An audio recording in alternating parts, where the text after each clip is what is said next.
Comment le rabbi Joseph Isaac Schneerson a-t-il été sauvé en pleine Pologne occupée? Un miracle peu connu. 1939, les Allemands envahissent la Pologne. Le pays est bouclé. Les exactions commencent contre les Juifs. Le rabbi est au milieu du bourbier. Dès les années 20, il est le pilier du mouvement Loubavitch, branche créée au XVIIIe siècle par le Baal Shem Tov. Les Loubavitch aux États-Unis alertent l'administration américaine pour sauver ce grand maître de la génération. Si le rabbi disparaît, c'est toute la chassidoute qui pourrait s'éteindre. Après de multiples tentatives, les Loubavitch entrent en contact avec Robert Tippel, homme d'État américain. Celui-ci leur indique avoir été en contact un an plus tôt lors de la conférence d'Évian en 1938 avec un haut responsable nazi, Helmut Wolzatz. Il avait informé Pell en privé que si un jour il avait besoin, il pourrait favoriser une solution pour un ou deux réfugiés. Contre toute attente, Wolzatz tient parole. Il informe secrètement l'amiral Wilhelm Canaris, le chef de l'Abwehr, les services secrets de l'armée allemande. L'amiral a souvent réalisé des opérations à la barbe de la Gestapo et de la SS, car il ne cautionnait pas les atrocités commises contre les populations civiles. Pour exfiltrer le rabbi, Canaris décide alors de créer un commando. Le commando, constitué de 4 soldats allemands, part à la recherche du rabbi, dans une Varsovie assiégée. Alors que les massacres contre les Juifs redoublent d'intensité, le rabbi est introuvable.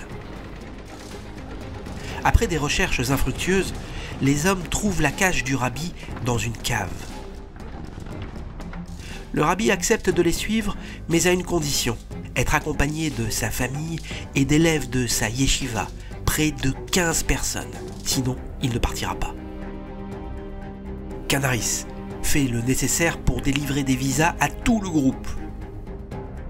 À l'aide d'un camion et d'une charrette, le rabbi et sa famille, faussement prisonniers des membres du commando, se présentent devant les points de contrôle SS, qu'ils franchissent miraculeusement. Le groupe arrive à la gare pour prendre le train en direction de Berlin. Mais sur le quai, la Gestapo arrête le rabbi. Bloch, le chef du commando, mentionne qu'il s'agit d'une mission diplomatique secrète. La Gestapo laisse finalement partir le groupe. Voici des Loubavitch en 1940, assis dans un train nazi en direction de Berlin. Le groupe passe une nuit à la Fédération juive de Berlin, qui avait été vandalisée lors de la nuit de cristal. Le lendemain, Bloch escorte le groupe. Ils prennent le train pour Riga, capitale de la Lettonie voisine. La mission est accomplie. Le rabbi et sa famille se retrouvent sur la côte suédoise, d'où ils prennent enfin un bateau pour l'Amérique. Mais lors de la traversée, le bateau est arraisonné par une frégate nazie qui demande à contrôler l'équipage.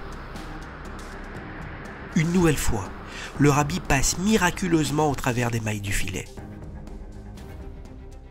Le 19 mars 1940, le rabbi Joseph Isaac Schneerson arrive sain et sauf en Amérique avec sa famille.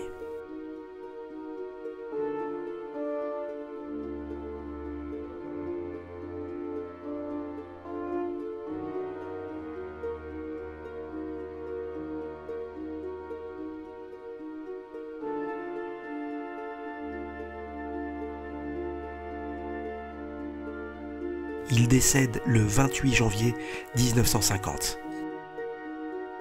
Le gendre du rabbi, Menahem Mendel Schneerson, deviendra le 7e rabbi de Loubavitch, perpétuant ainsi la flamme de la chassidoute.